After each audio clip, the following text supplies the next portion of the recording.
Kita lanjut lagi. Faqroh masih ayat kisos. Faqroh yang berbunyi wa ayatul qisasi ammatun fi kulli qatilin qatala amdan. Ayat kisos tadi umum untuk setiap pembunuh yang membunuh orang lain dengan sengaja. Namun beberapa mufassirin mentaksis ayat yang umum tadi, mentaksisnya dengan hadis yang mengeluarkan beberapa jenis pembunuh secara sengaja dari kewajiban kisos. Maksudnya ada hadis-hadis yang kemudian mengatakan bahwa beberapa jenis pembunuh tertentu tidak dikisos dia, pembunuh yang membunuh dengan sengaja. Hadis itu adalah hadis yang mengatakan bahwasanya bapak membunuh anak dan bapak tidak dikisos terhadap anaknya. Walaupun bapak secara sengaja membunuh anaknya, maka bapak nggak dikisos. Nah ini ditaksis. Jadi seolah-olah Allah ngomong kayak gini. Kalian harus mengkisos setiap pembunuh yang membunuh orang lain secara sengaja, kecuali yang membunuh sengaja itu adalah bapaknya anak. Gitu. Salah satu riwayat yang paling masyhur adalah sabda Rasul yang berbunyi la yuqadul abu bibnihi, bapak tidak dikisos karena membunuh anaknya. Dan Umar radhiyallahu anhu, khalifah kedua, telah menerapkan hukum ini dan tidak ada golongan sahabat, satupun sahabat yang mengingkari hukum daripada Umar ini. Itu menunjukkan bahwa khobar la yuqadul abu bibnihi khobar yang khobar al-mustafid, atau dia seperti khobar mutawatir. Maka jika khobar mutawatir yang derajatnya sama sebagaimana dengan ayat Al-Quran yang juga dia mutawatir, sama karena sama-sama tawatur, maka hadis mutawatir bisa mentaksis dalil mutawatir yang lain. Dalam hal ini adalah ayat kisos tadi. Ada khilaf di sini bahwasanya Hanafi dan juga Syafi'i menganggap yang tadi, bahwa ayat yang mengatakan la yuqadul abu bibnihi merupakan taksis dari keumuman ayat ya ayyuhalladzina amanu kutiba alaikumul qisas. Kemudian itu yang diambil, hukum yang diambil oleh Syafi'i dan juga Hanafi, bahwasanya bapak tidak dilakukan kisos karena dia membunuh anaknya sendiri. Malikiyah dalam sisi lain menganggap bahwasanya jika dalam diri seorang bapak itu terlihat ada unsur dan niat membunuh, qasdul qatli, seperti ka'an adja'ahu wa dhabahahu, seperti dia contohnya ya, anaknya dia baringkan ya, atau anaknya ditemukan tergorok lehernya, itu berarti ada niat sengaja buat ngebunuh, ya kan? Niat dia gitu loh, ada azam. Maka maka bapaknya tetap dibunuh, tetap dilakukan kisos, itu kata Malikiyah.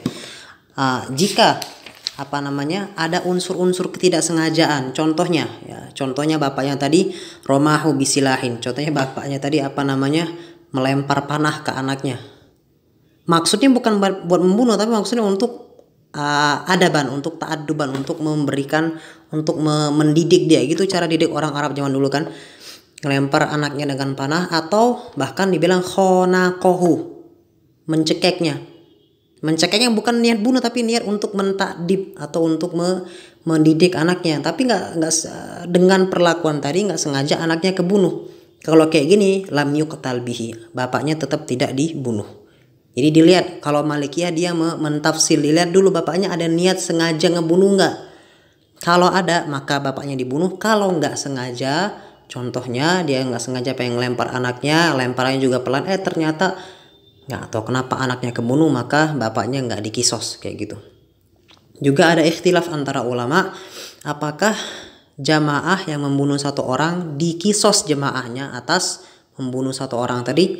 Maksudnya jika ada orang rame-rame membunuh satu orang, apakah orang rame-rame tadi dibunuh atas satu orang yang dia bunuh tadi atau enggak. Nah, hampir semua fuqaha Amsor, Malikiyah, Imam Malik, Abu Hanifah, Imam Syafi'i, Imam Ahmad, Sufyan Ats-Tsauri, Abu Thawr dan lain-lainnya mengatakan bahwasanya jamaah jika membunuh satu orang, jamaah tadi dikisos atas membunuh satu orang tadi. Ya, qallatil jama'atu aw kathurat, jamaah tadi banyak orangnya atau sedikit. Mau 10 orang, mau 3 orang, pokoknya 3 orang atau 10 orang tadi dibunuh, dikisos karena membunuh satu orang. Dalilnya adalah waruwiya an Umar radhiyallahu anhu annahu qala, dari Umar berkata bahwasanya Rasulullah bersabda, "Lau tamala alaihi ahlu sana'in laqatalahum jami'an." Ya. Itu dalil bagaimana jamaah itu ketal biwahidin.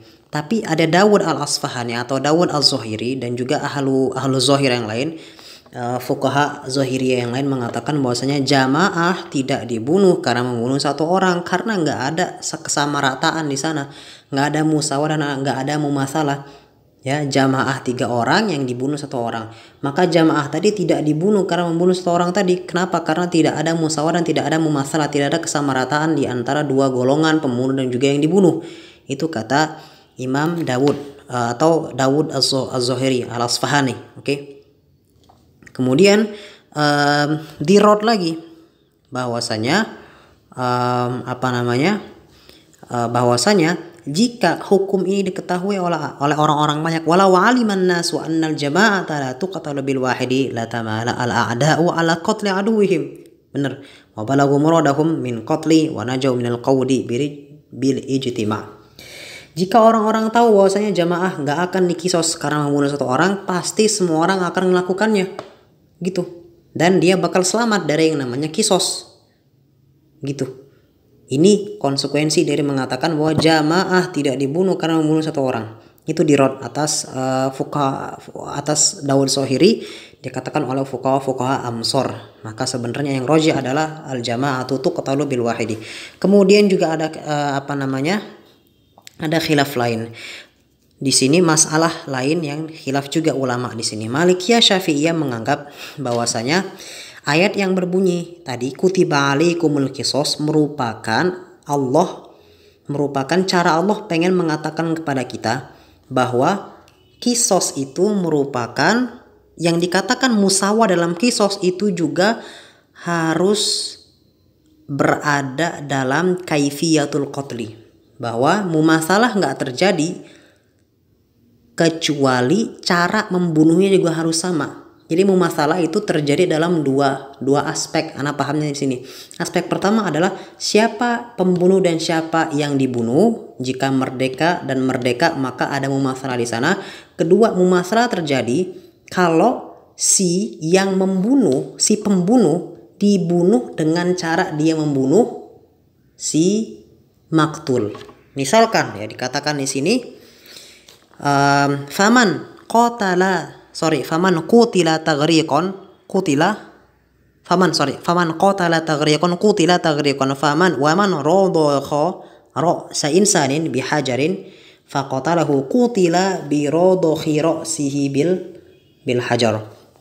Barang siapa yang membunuh orang lain dengan menenggelamkannya, maka orang tadi juga dikisos dengan ditenggelamkan. Jika ada yang membunuh orang dengan memukul batok kelapanya sampai dia mati dengan batu, maka dia pun dibunuh dengan cara demikian. Maka mumasalah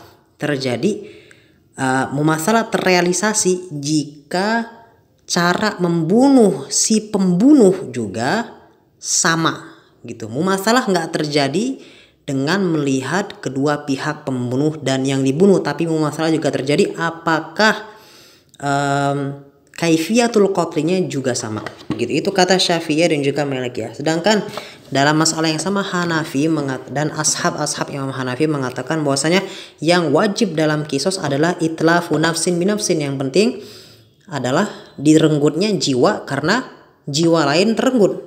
Yang penting kayak gitu. Wal ayat la taqdi atau la taqdi aktsara min dzalik. Ayat kutiba alaikumul qisas dia tidak ada kewajiban untuk mumasalah sedetail itu, kata Hanafiyah. Fala ayyi wajhin qatalahu lam yuqtal illa bisayfi. Mau dia membunuh orang lain dengan cara apapun, tetap aja kisosnya dengan pedang. Gak perlu dengan cara yang sama dia ngebunuh orang itu, gak perlu. Dan juga Abu Hanifah beristidlal dengan hadis Nu'man bin Bashir yang berbunyi bahwasanya aku mendengar Rasul bersabda sallallahu alaihi wasallam, la qauda illa bisayfi. Tidak ada kisos kecuali dengan pedang saja. Dan juga istidlal Hanafiyah adalah Rasul melarang adanya muslah. Muslah itu adalah membunuh orang sesuai dengan cara dia membunuh orang lain. Kita membunuh orang sesuai dengan cara dia membunuh orang lain. Itu namanya muslah. Rasul melarang adanya muslah dan dibilang oleh Hanafiyah wa qatalahu bima qatala bihi qad yuaddi ilal muslah. Jika kita harus membunuh pelaku dengan cara dia membunuh orang lain, membunuh sekarang yang udah mati itu, maka akan secara kadang-kadang bisa membawa kita kepada muslah yang Rasul larang tadi. Begitu. Itu kata Hanafiyah, Imam Abu Hanifah. Oke, kemudian ada kita lanjut ke tafsiran juz'iyah ayat yang setelahnya, yaitu faman ufiya lahu min akhihi syai'un fattiba'un bil ma'ruf wa ada'un ilaihi bi ihsan. Nah, udah dibilang sebelumnya tadi bahwasanya ya kan al-afu itu bermakna dua, al-isqat ataupun al-i'ta. Nah, dijelaskan lebih dalam di sini bahwasanya Imam Syafi'i atau ashabus Syafi'iyah menganggap bahwasanya makna yang pas untuk al-afu adalah al-isqat, bukan al-i'ta.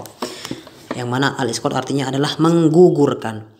Maka jika makna al-afu adalah menggugurkan, faman ufiya lahu ay faman usqita lahu, gitu ya maknanya.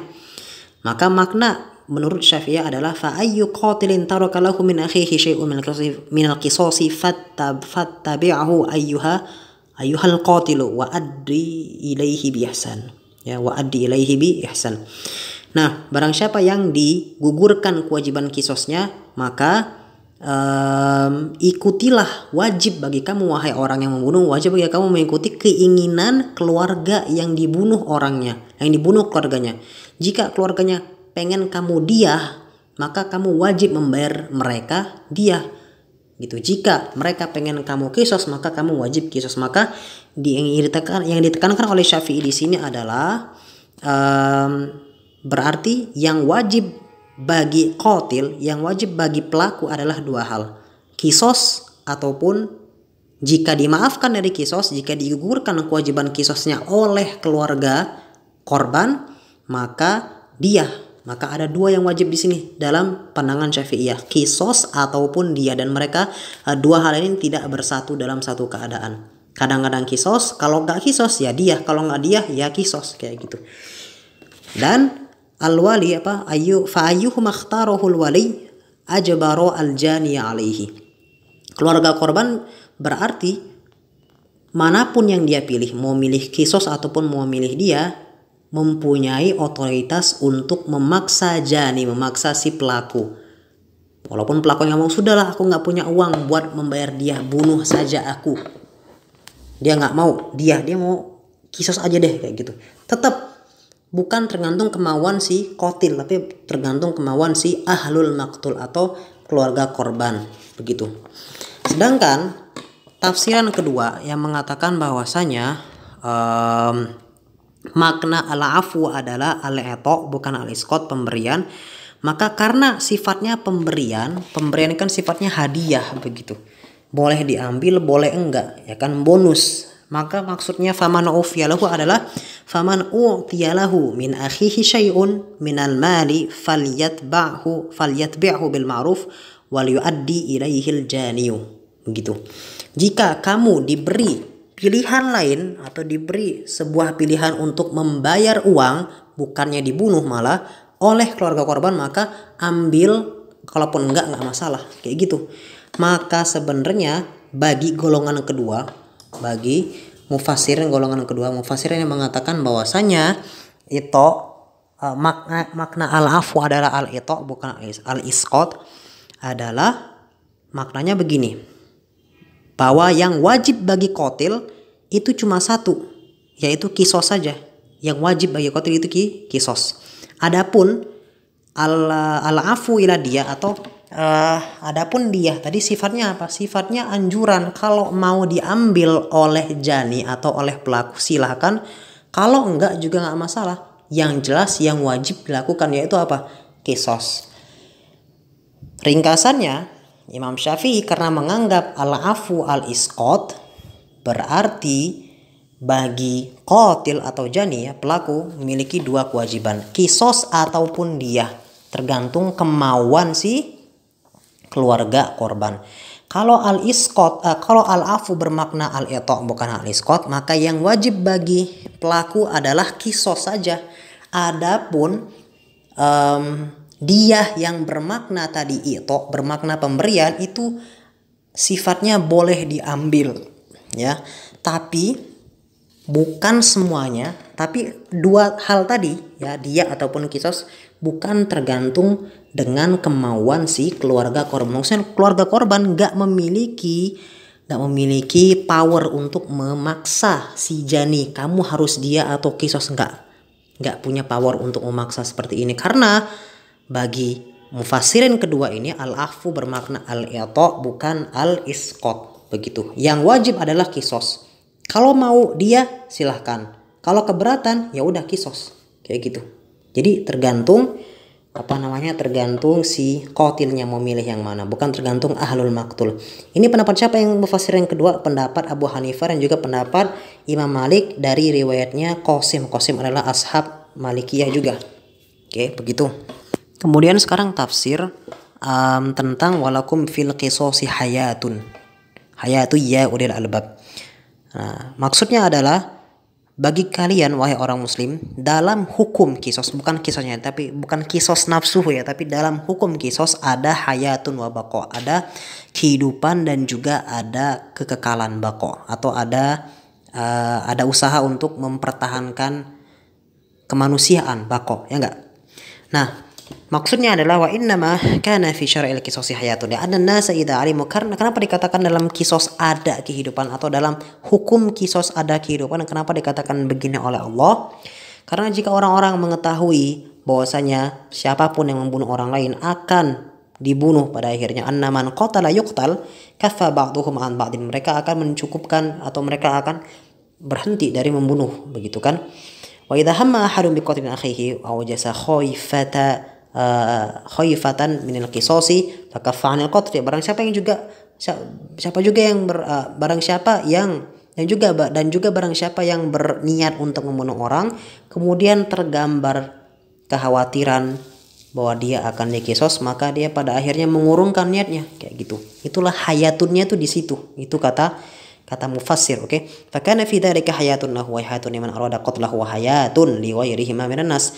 Maka maksudnya haya adalah haya untuk orang yang pengen bunuh tadi, dan juga haya untuk orang yang ingin dibunuh, dan juga haya untuk setiap manusia yang hidup di dunia.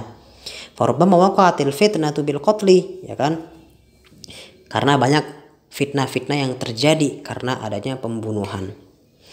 Maka hukum kisos disyariatkan untuk hajizun lidzalika kullih, untuk menjadi penghalang dari semua fitnah-fitnah tadi, begitu. Maka dari itu maksud daripada kisos haya adalah hukum kisosnya.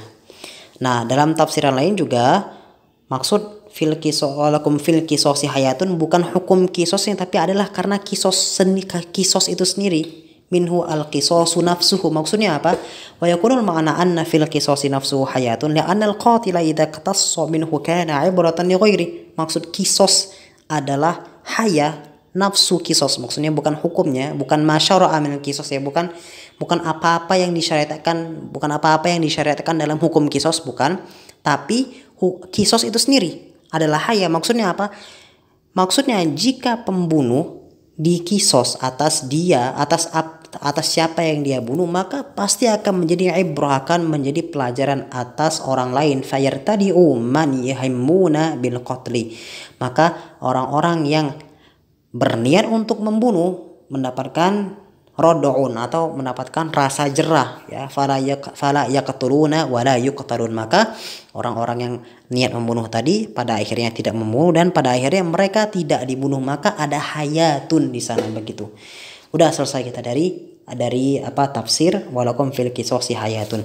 Sisanya itu mu'alif pengen mengatakan bahwasanya dalam perkataan walakum fil qisasi hayatun, perkataan atau firman Allah walakum fil qisasi hayatun ini seperti perkataan orang-orang Arab tentang pembunuhan juga, begitu. Contohnya ya, perkataan orang Arab yang mentazim atau meninggikan derajat pembunuhan, derajat bahwa bunuh itu bagus loh, ya kan? Membunuh itu bagus. Nah, ada beberapa orang yang mengistifza atau dibilang di sini yang menganggap bahwasanya ayat yang berbunyi walakum fil qisasi hayatu ya ulil albab seperti ada makna intiqom di sana, ada makna balas dendam yang Islam anjurkan, yang mana ini semakna dengan perkataan-perkataan orang Arab yang meninggikan atau menganggap mulia perbuatan membunuh. Kemudian dirot sebenarnya nggak sama. Nah, nggak sama. Contoh perkataan orang Arab yang memuliakan tindakan membunuh adalah perkataannya gini, qatlul ba'di ihya'un lil jami'. Membunuh sebagian golongan merupakan memberi kehidupan, merupakan pemberian kehidupan kepada seluruh orang-orang. Membunuh sebagian orang berarti menghidupi orang dalam jumlah yang lebih banyak. Maksudnya kayak gitu. Itu perkataan orang Arab ya. Juga perkataan mereka yang lain, aksiru al-qatla liyaqillal qatlu. Perbanyaklah pembunuhan untuk meminimalkan jumlah pembunuhan. Gitu. Itu perkataan orang Arab yang memuliakan tindakan membunuh. Dan perkataan mereka yang paling ajwad, yang paling bagus ataupun yang paling masyhur di sini dibilang oleh mu'allif adalah al-qatlu anfa lil qatli. Membunuh itu menafikan pembunuhan yang lain. Dengan membunuh ya, aku bisa menghentikan pembunuhan. Nah, itu seolah-olah ngomong kayak gitu. Al-qatlu anfa lil qatli. Lebih efektif untuk menafikan pembunuhan. Begitu.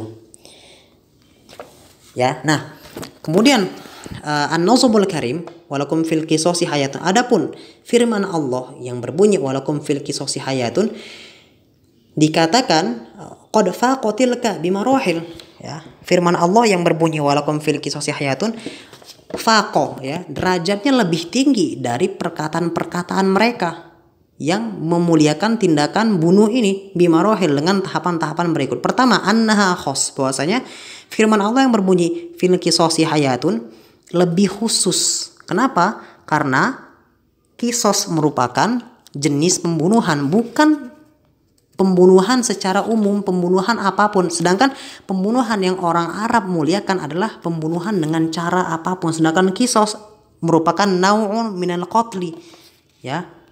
Maka perkataan firman Allah walakum fil qisasi hayatun dikatakan lebih tinggi derajatnya dari perkataan orang Arab yang lain yang memuliakan pembunuhan ini, karena perkataan Allah ini lebih khusus dari apa yang mereka muliakan, lebih khusus dari perkataan mereka tentang pemuliaan qatl tadi.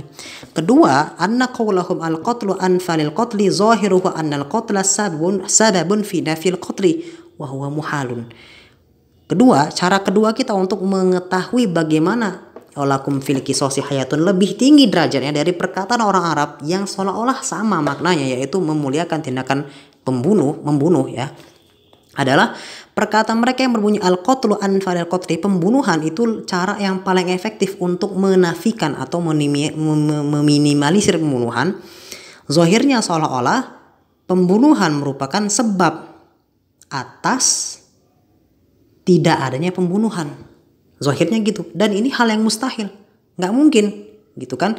Bikhilafil ayat fa inna, beda dengan ayatnya, dengan ayat firman Allah tadi, fa inna jalat al-qisas wa huwa naw'un minal qatli fihi naw'un minal haya bidalil tankir, ya, wala ihalata fi ayyakuna naw'un minal qatli sababan li naw'in minal haya. Nah, begitu. Nah, beda dengan ayat tadi. Ayat tadi kan dia lebih khusus, ya. Sedangkan perkataan al-qatl tadi maksudnya semua jenis pembunuhan. Sedangkan al-qisas itu cuma sekedar nau'un, salah satu jenis daripada atau salah satu variasi daripada pembunuhan.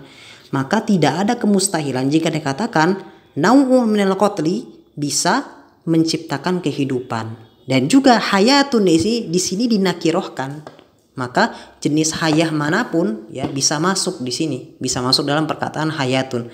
Maksudnya adalah apa? Maksudnya bahwa al-qatlu di dalam kisos nggak sama dengan al-qatlu yang dalam perkataan mereka al-qatlu anfalil qatli. Beda, karena kisos itu nau'un minal qatli, bukan jenis qatlu secara amman, yang mana tergambar makna al-qatlu secara aman dalam perkataan mereka al-qatlu anfalil qatli, maka nggak sama itu maksudnya. 3, annal qatla zulman lil qatli wa laysa nafiyan lil qatli. Pembunuhan ya merupakan kezoliman untuk tindakan pembunuhan yang lain ya, bukan malah menafikan pembunuhan, malah menyuburkan kezoliman. Itu maksud bukunya. Bal huwa ada 'alil qatli, bahkan membunuh ya itu cara yang paling efektif untuk mengajak orang melakukan pembunuhan juga. Fayakunu dzalika mubtilan li zahiri umumi qoulihim, maka dengan logika seperti ini maka tertolaklah makna umum yang tergambar dalam perkataan mereka. Wa thumma wujuhun ukhra lam nasha al-italatu biha, dan juga makna-makna lain terbatalkan atau teringkari secara secara otomatis dengan logika yang sama, yang tidak perlu kita panjang-panjangi pembahasannya di sini. Begitu. Itu ya makna, dan itu tafsir untuk semua tafsir untuk ayat ya ayyuhalladzina amanu kutiba alaikumul qisas sampai wa rahmatun faman i'tada ba'da dzalika falahu 'adzabun alim. Oke.